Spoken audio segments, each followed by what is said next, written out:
Welcome to 95 news. ప్రతి క్షణం ప్రజాక్షేమం కోసం బులెటిన్ల ముందుగా హెడ్లైన్స్ చూద్దాం.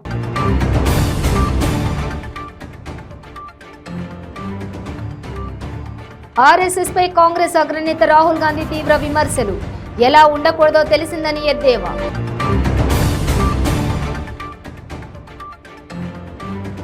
తెలంగాణలో నూతనంగా నియమించబడ్డ డాక్టర్లకు నియామక పత్రాలు అందజేత. నాణ్యమైన విద్యను అందించాలన్న మంత్రి హరీష్ రావు. కరుడుగట్టిన ఇద్దరు దొంగలను అరెస్ట్ చేసిన సైబరాబాద్ పోలీసులు. నిందితులకు 15 కేసులలో ప్రమేయం ఉందన్న అడిషనల్ క్రైమ్ డీసీపీ నరసింహారెడ్డి.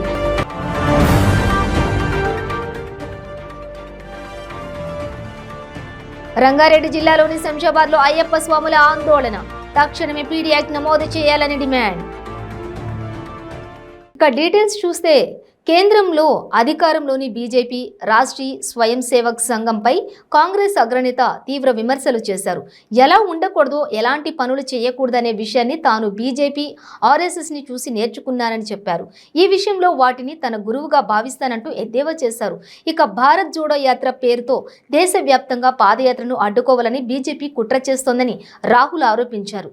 ఎలాంటి కారణం లేకుండా తనపై కేసు పెట్టే ప్రయత్నం చేస్తోందన్నారు. తాను పదే పదే భద్రతా ప్రోటోకాల్ను ఉల్లంఘిస్తున్నానని, భద్రతా సిబ్బందితో చెప్పించాలని చూస్తోందని ఆరోపించారు. భద్రతా ప్రోటోకాల్, కోవిడ్ నిబంధనల సాకుతో యాత్రను ఆపివేయాలని లేఖలు పంపించడం సరైనది కాదన్నారు. इमेजिनेशन है जो हमें देना चाहिए, हम दे नहीं रहे. तो अगर आप, सबसे शॉकिंग चीज मैं आपको बताता हूं. मैं कन्याकुमारी से अब दिल्ली तक आया हूं. कितने 108 दिन हो गए. 108 दिन में मैंने हजारों बच्चों से बात की है और हर बच्चे से मैंने पूछा है तुम यूनिवर्सिटी के बाद, कॉलेज के बाद क्या करना चाहते हो. हजारों बच्चों से पूछा है और मुझे सिर्फ 5 जवाब मिले. मतलब एक लड़की ने मुझे कहा कि मैं अपना छोटा बिजनेस चला रही हूं और एक लड़के ने कहा कि मैं मैकेनिक बनना चाहता हूं. बट 99.9% लोग कह रहे हैं मैं लॉयर, डॉक्टर, इंजीनियर, आईएएस, जज. मतलब हमारा एजुकेशन सिस्टम हमारे बच्चों को कह रहा है कि जिंदगी में तुम्हारे पास 5 काम है. और रियलिटी ये है, रियलिटी सच्चाई ये है कि ये सब बच्चे इंजीनियर नहीं बन सकते, डॉक्टर नहीं बन सकते, लॉयर नहीं बन सकते. तो ये झूठ है. तो हम अपने बच्चों को झूठ बोल रहे हैं.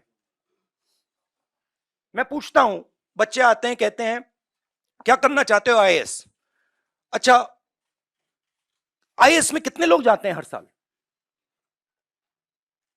आप अंदाजा लगाइए, जवाब क्या मिलता है. मैं पूछता हूं कितने लोग आईएएस में हर साल जाते हैं. बच्चे क्या कहते हैं, क्या लगता है? अच्छा आप बताइए कितने लोग जाते हैं आईएएस में? 250. बच्चे कहते हैं 5 लाख, 6 लाख, 1 लाख, 2 लाख, 3 लाख. जब मैं उनको कहता हूं भाई 150 जाते हैं, 2-3 को मैंने गलती से कह दिया, एक लड़की को कह दिया, वो रोना शुरू कर दी कि देखिए हम उनको सही इमेजिनेशन ही नहीं दे रहे हैं, हम उनको रास्ता ही नहीं दिखा रहे हैं. तो पहला काम जो एजुकेशन सिस्टम है, और ये टॉप डाउन, ये इमेजिनेशन को मारने का एजुकेशन सिस्टम है. ये एजुकेशन को खोलता नहीं है. तो सबसे बड़ा काम, और ये शायद 2-3-4 साल में नहीं होगा, मगर डायरेक्शन ये होना चाहिए. और जो न्यू एजुकेशन पॉलिसी वो तो बिल्कुल दूसरे डायरेक्शन में जा रही है. तो पहली ये बात है. दूसरी बात, ये खुले तरीके से बोल दूं तो ये रेंट सीकिंग नेशन है. इसे प्रोडक्शन नेशन बनना चाहिए. फर्क है. ये जो देश है, जो प्रोड्यूसर है, जो प्रोडक्शन करता है, जिसके पास स्किल है, चाहे वो किसान हो, चाहे वो मैकेनिक हो, चाहे वो बढ़ई हो, मोची हो, नाई हो, जो भी हो, जिसके पास स्किल है, सबसे पहले उसकी मदद नहीं करते हैं. तो दूसरी बात, उसकी स्किल को डिस्ट्रॉय करने की कोशिश करते हैं. और उसको मतलब जो उसकी स्ट्रेंथ है उसको मार मार के उससे निकाल देते हैं, और बिना स्किल के रिस्पेक्ट किए ये देश कभी अपने युवाओं को रोजगार नहीं दे सकता है, सिंपल बात है। तो दूसरी चीज ये है। तीसरी चीज है कि, और ये मैं थोड़ा जो बॉर्डर पे हो रहा है उसके बारे में कहना चाहता हूं। जो देश में हिंसा है, नफरत है, केओस है, इसका असर, इसका इफेक्ट दूसरे देश देखते हैं और उसका फायदा उठाते हैं। हमारी जो कंफ्यूज्ड फॉरेन पॉलिसी है, जो एक प्रकार से event based non strategic foreign policy है, उससे हिंदुस्तान को जबरदस्त नुकसान हो रहा है और बहुत भारी चोट लगेगी। और मैं इसको दोहराता जाता हूं मगर कोई सुनता नहीं है। जैसे मैं कोविड के समय दोहरा रहा था कि भाई प्रॉब्लम आ रही है, कोई सुनता नहीं है। तो ये भी बहुत जरूरी चीज है। बट मेन ये कुछ नहीं हो सकता अगर एक हिंदुस्तानी दूसरे हिंदुस्तानी से नफरत करता है, एक आदमी दूसरे को मारने की कोशिश कर रहा है, ये कुछ नहीं हो सकता। तो फाउंडेशन मोहब्बत, एकता, इज्जत, रिस्पेक्ट है। తెలంగాణ రాష్ట్రంలో నూతనంగా నియమించబడ్డ ప్రభుత్వ డాక్టర్లకు నియామక పత్రాలు ఆరోగ్య శాఖ మంత్రి హరీష్ రావు చేతుల మీదుగా అందజేశారు. ఈ సందర్భంగా మంత్రి హరీష్ రావు మాట్లాడుతూ తెలంగాణ రాష్ట్రంలోని పేదలకు నాణ్యమైన విద్యను అందించాల్సిన బాధ్యత ఇప్పుడు ఉత్తర్వులు తీసుకున్న డాక్టర్లపై ఉందని అన్నారు. బాగా పనిచేసి మంచి పేరు తెచ్చుకోండి తప్ప పొద్దున్న లేచిగా మళ్ళీ రేపటి నుంచి మాత్రం ట్రాన్స్ఫర్లకు మాత్రం ప్రయత్నం చేయొద్దు. చేస్తారా గట్టిగా చెప్తలేరు. కౌన్సిలింగ్ ద్వారా చేద్దాం. మీరు బాగా పనిచేస్తే వెయిటేజ్ ఇస్తాం. బాగా ఏమైందా నాయన, నా మీద కోపం ఉందారా నీకు? ఐసా సతారే మీకు ఇప్పటిదాకా మంచిగా ఉంది అది.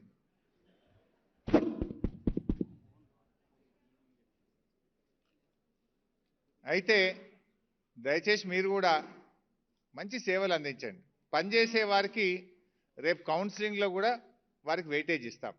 మంచి రిజల్ట్స్ ప్రొడ్యూస్ చేస్తే బాగా పనిచేసేటువంటి డాక్టర్లకు రేపు కౌన్సిలింగ్లో కూడా తప్పకుండా మీకు ఆ ప్రాధాన్యత, ఆ వెయిటేజ్ ఇచ్చి మీరు కోరుకున్న కాడికి ట్రాన్స్ఫర్ చేసే విధంగా ప్రయత్నం చేద్దాం.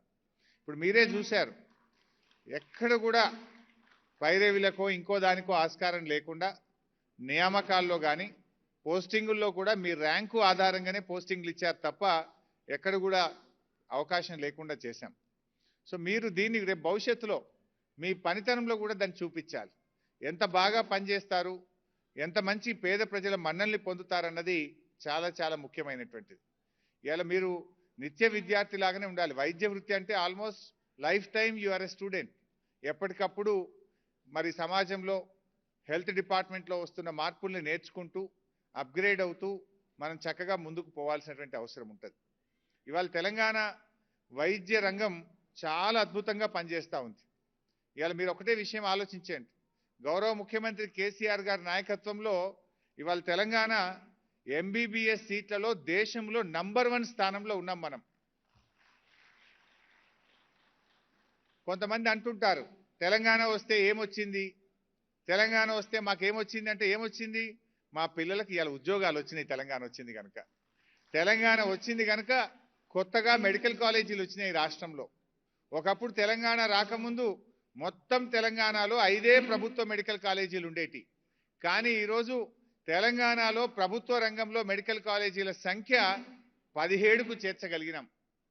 ఈరోజు మన దగ్గర ఎంబీబీఎస్ సీట్ల సంఖ్య చూస్తే 6,615 ఎంబీబీఎస్ సీట్లు ప్రతి సంవత్సరం అడ్మిషన్ చేస్తూ ఉన్నాం. అంటే తెలంగాణ రాష్ట్రం ప్రతి సంవత్సరం 6,615 ఎంబీబీఎస్ డాక్టర్లను ప్రొడ్యూస్ చేస్తూ ఉంది. ఇంకా నెక్స్ట్ ఇయర్ మరో 8 కొత్త మెడికల్ కాలేజీలు స్టార్ట్ చేయబోతున్నాం. ఆ నెక్స్ట్ ఇయర్ మరో 8 ప్రభుత్వ మెడికల్ కాలేజీలు స్టార్ట్ చేయబోతున్నాం. 33 జిల్లాల్లో 33 ప్రభుత్వ మెడికల్ కాలేజీలు తీసుకొస్తా ఉన్నాం. అంటే దీనివల్ల డాక్టర్ల సంఖ్య పెరుగుతుంది, వైద్యం కూడా అందుబాటులోకి రాబోతుంది. బహుశా మీ ఫ్రెండ్స్ చాలా మంది అప్పట్లో ఎంబీబీఎస్ సీట్లు రాక రష్యాకో, ఉక్రెయిన్కో, చైనాకు పోయి చదువుకున్న వాళ్ళు ఉంటారు. కానీ మన ముఖ్యమంత్రి గారి లక్ష్యం ఏంటంటే మన పిల్లలు ఉక్రెయిన్కో, రష్యాకో, చైనాకో అవసరం లేదు, మన పిల్లలు మన తెలంగాణలోనే చదువుకునే విధంగా 33 జిల్లాల్లో 33 ప్రభుత్వ మెడికల్ కాలేజీలు తేబోతా ఉన్నాం. ఎంబీబీఎస్ సీట్లు ప్రతి లక్షకు ఎన్ని ఎంబీబీఎస్ సీట్లు ఉన్నాయని చూసినప్పుడు తెలంగాణ రాష్ట్రం ప్రతి లక్షకు 19 లక్ష జనాభాకు 19 సీట్లతో దేశంలో ప్రథమ స్థానంలో ఇలా తెలంగాణ రాష్ట్రం ఉన్నది. We are number 1 in the country. అంటే ఒక 8 ఏళ్లలోనే ఇన్ని కాలేజీలు పెట్టి భారతదేశంలోనే అతి ఎక్కువ డాక్టర్లను ప్రొడ్యూస్ చేస్తున్న రాష్ట్రం ఇవాళ తెలంగాణ రాష్ట్రం. For every 1 lakh population we are producing 19 doctors per annum. అది ఇప్పుడే, ఇంకా రేపు రాబోయే రోజుల్లో ఇంకా పెరుగుతుంది. మన తర్వాత స్థానంలో 17 మంది డాక్టర్లను స్థానంతో కర్ణాటక, 15 మంది డాక్టర్లతో తమిళనాడు, 10 మంది డాక్టర్లతో గుజరాత్, 9 మంది డాక్టర్లను 1 లక్షకు ప్రొడ్యూస్ చేస్తూ మహారాష్ట్ర ఉన్నది. అంటే ఎక్కడ 9 ఎక్కడ 19. రాత్రిపూట దోపిడీలు, ఇళ్లలో దొంగతనాలకు పాల్పడుతున్న 4 దొంగలను అరెస్ట్ చేసినట్టు Cyberabad additional crime DCP Narasimha Reddy తెలిపారు. నిందితులు మేడ్చల్, మునగాల, గుల్బర్గాలలో 15 కేసులలో నిందితులుగా ఉన్నట్లు తెలిపారు.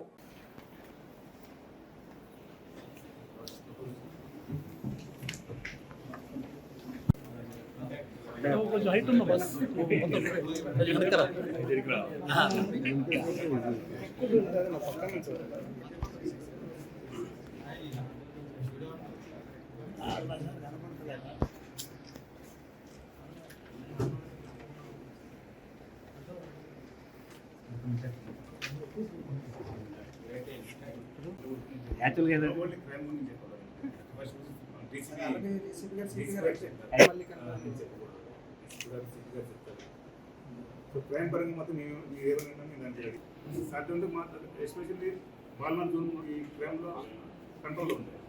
అవి మేము ఎక్స్పీరియన్స్ చెప్పవచ్చు.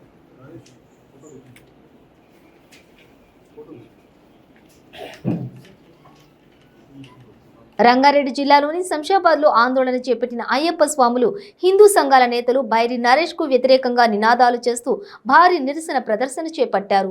మరోవైపు రాజేంద్రనగర్ పరిధిలోని మణికొండ వద్ద బైరి నరేష్కు వ్యతిరేకంగా అయ్యప్ప స్వాములు నిరసన ప్రదర్శన చేపట్టారు. నరేష్ దిష్టిబొమ్మకు శవయాత్ర నిర్వహించిన అయ్యప్ప స్వాములు స్థానిక మర్రిచెట్టు కూడలి వద్ద నరేష్ దిష్టిబొమ్మను దగ్ధం చేశారు. నరేష్పై తక్షణమే పీడీ యాక్ట్ నమోదు చేయాలని అయ్యప్ప స్వాములు డిమాండ్ చేశారు.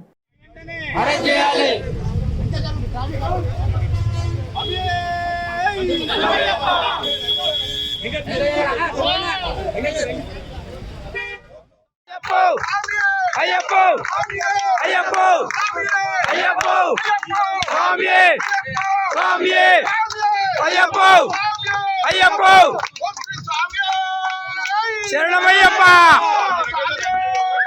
శరణమయ్యప్ప,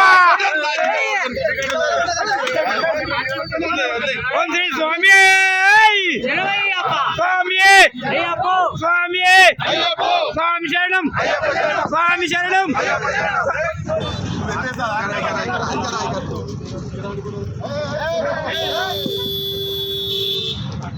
అరే నెత్తి వల్ల కొట్టినవా?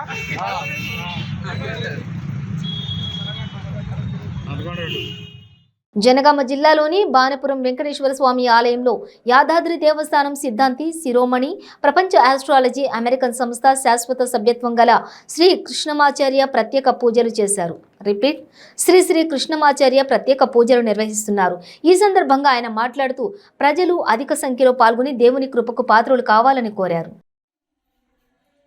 భగవద్బంధువులందరికీ ముక్కోటి ఏకాదశి పర్వదిన సందర్భాన్ని పురస్కరించుకొని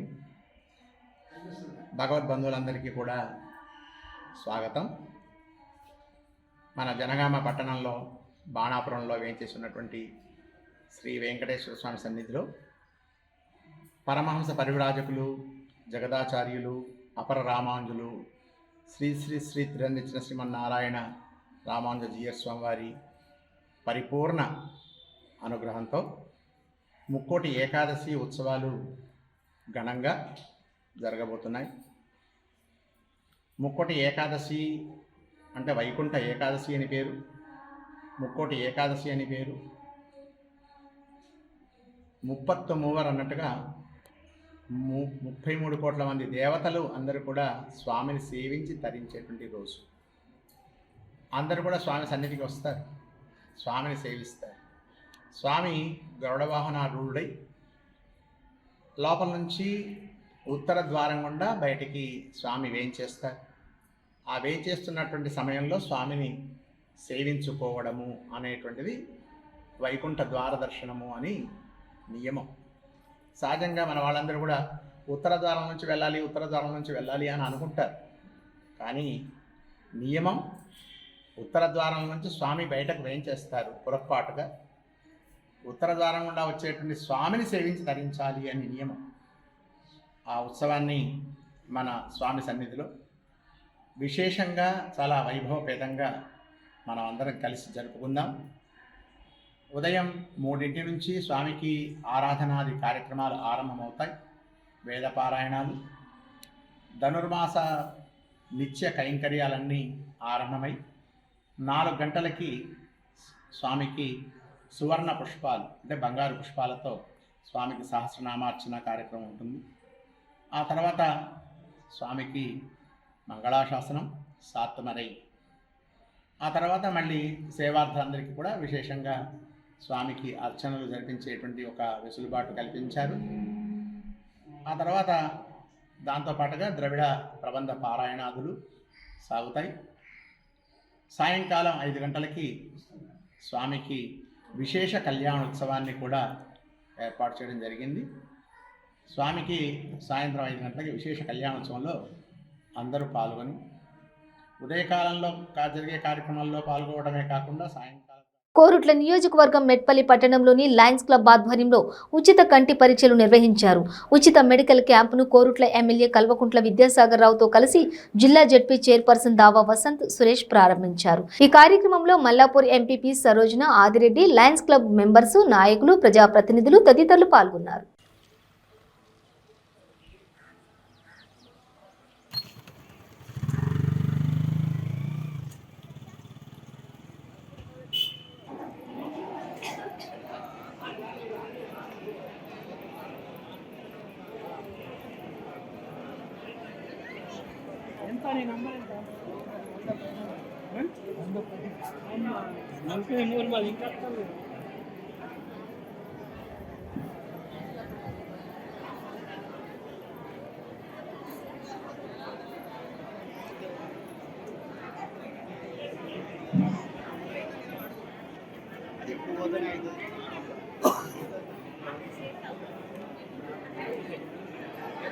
రెండు రోజుల కిందట కొడంగల్ నియోజకవర్గంలోని అంబేద్కర్ సభలో హిందూ దేవుళ్లపై అనుచిత వ్యాఖ్యలు చేసిన బైరి నరేష్ ను వెంటనే అరెస్ట్ చేసి శిక్షించాలని మెట్పల్లి పట్టణంలో అయ్యప్ప స్వాములు అయ్యప్ప ఆలయం నుండి పట్టణ పోలీస్ స్టేషన్ వరకు ర్యాలీ నిర్వహించి ఆర్డీఓ ఆఫీసు ముందు ధర్నా నిర్వహించారు.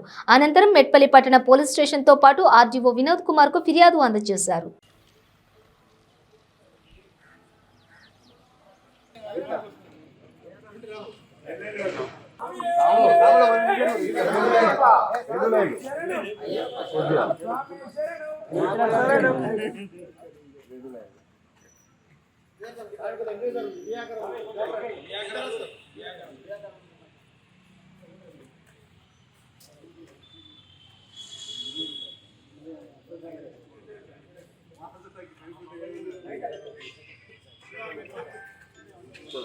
శరణమయ్యప్ప హైందవ సమాజాన్ని కించపరుచుకుంటూ అయ్యప్ప స్వామివారి యొక్క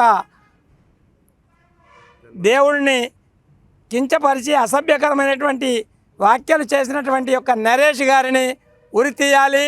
ఇటువంటి యొక్క మత కొల్లోలను సృష్టించేటువంటి వ్యక్తులు రాష్ట్రానికి దేశానికి కీడు చేసే వాళ్ళు కనుక క్రిమినల్ కేసులు పెట్టి తప్పనిసరి కూడా ఉరి తీయాలి.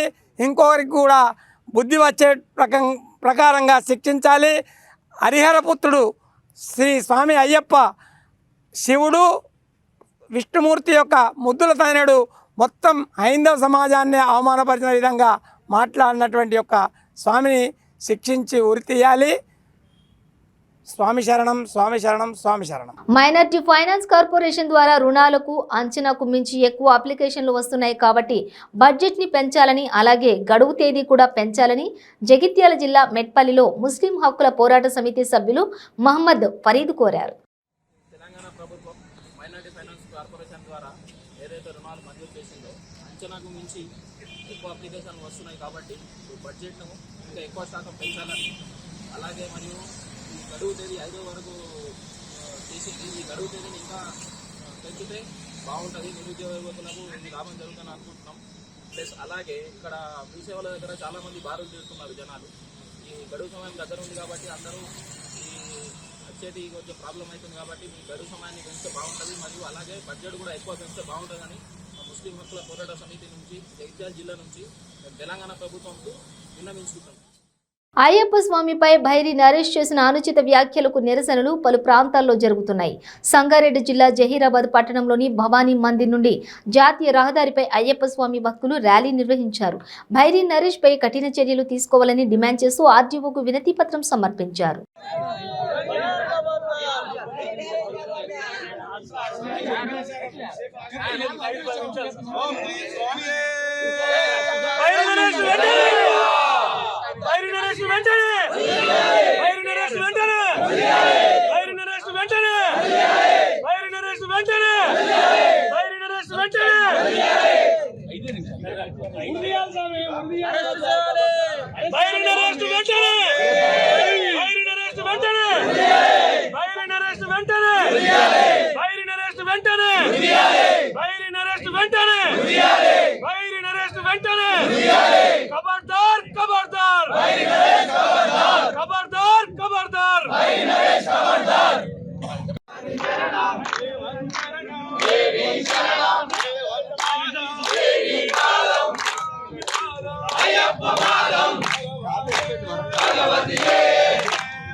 బులెటిన్ ముగించే ముందు హెడ్లైన్స్ మరోసారి.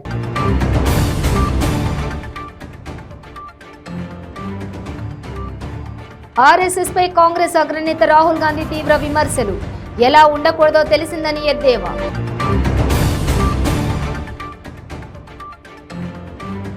తెలంగాణలో నూతనంగా నియమించబడ్డ డాక్టర్లకు నియామక పత్రాలు అందజేత. నాణ్యమైన విద్యను అందించాలన్న మంత్రి హరీష్ రావు. కరుడుగట్టిన 2 దొంగలను అరెస్ట్ చేసిన సైబరాబాద్ పోలీసులు. నిందితులకు 15 కేసులలో ప్రమేయం ఉందన్న అడిషనల్ క్రైమ్ డీసీపీ నరసింహారెడ్డి.